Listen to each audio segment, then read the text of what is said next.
Okay, so the antenna wires, the feeders come in through here, through these holes in the cabinet. And we come into this first relay, and this is a Grainger 1EJH2. It's a double pole, double throw relay. And the symbol here shows you where the proper pins are on the top. Originally I had push-on clips and I ran out of them. I did some soldering, but it doesn't matter. There's your power to activate it. This relay is the one for transposing the feed line. So I flip a switch in the house, it applies 12 volts and it turns the feed line around the other way. And that's done. Your antenna wires come here into the center two pins, and then in this position, let's see, when the relay is flipped this way, it connects to these back two pins, feeds straight into this relay, which then goes into the tuner. If this relay is flipped the other way, then these two wires cross and then it feeds back to the back two.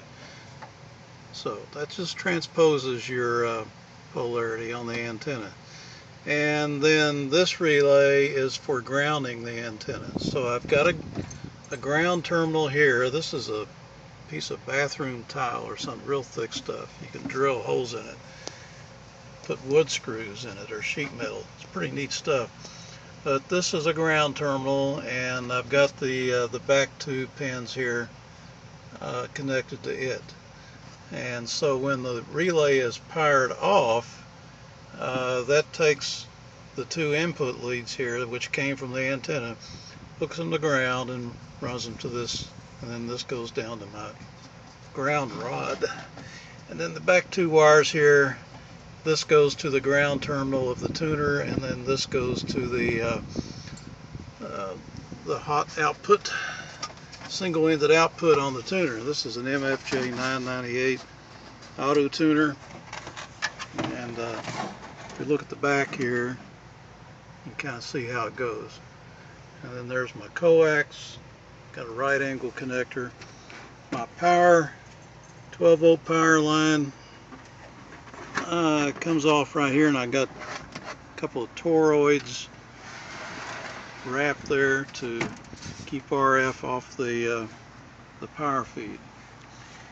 Now down here on this shelf is where the that coax comes out. I've got another ground, and this is where the tuner is actually grounded.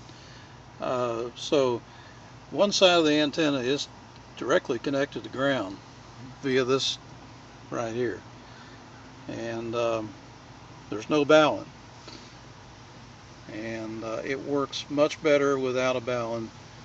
I've just about concluded that these auto tuners do not like baluns, and everything is just much more stable, and with the ability to transpose the feeders, I can see differences in the amount of noise that I'm picking up from TVs and things from the neighbors by flipping that switch.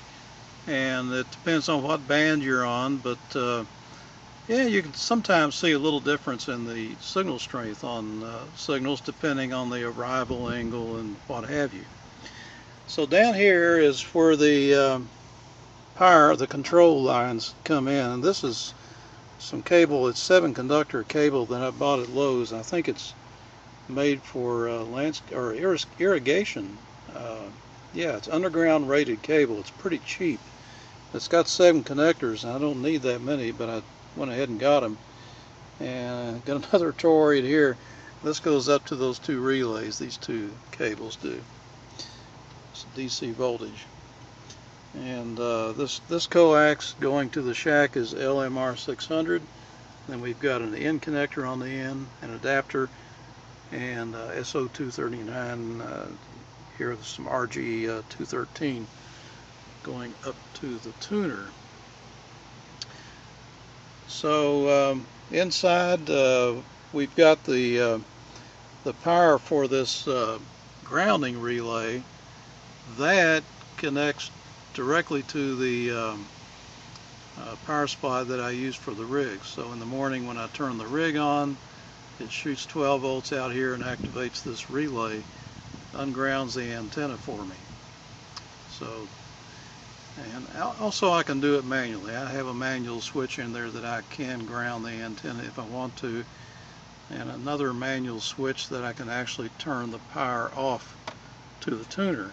And what that does is let me bypass the tuner, because when you turn the power off, the tuner goes into bypass, which comes in handy because this antenna just happened to resonate on 6 and 10 meters without the tuner. So let's see, down here I got a ground connection. I got one here going to the chain link fence around the yard. I got one here going to this ground rod. Another wire here going to the electrical ground just behind here, to the house ground.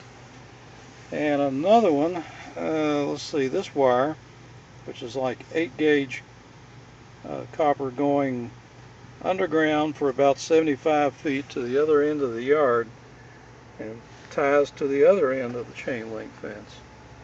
So there's your ground system.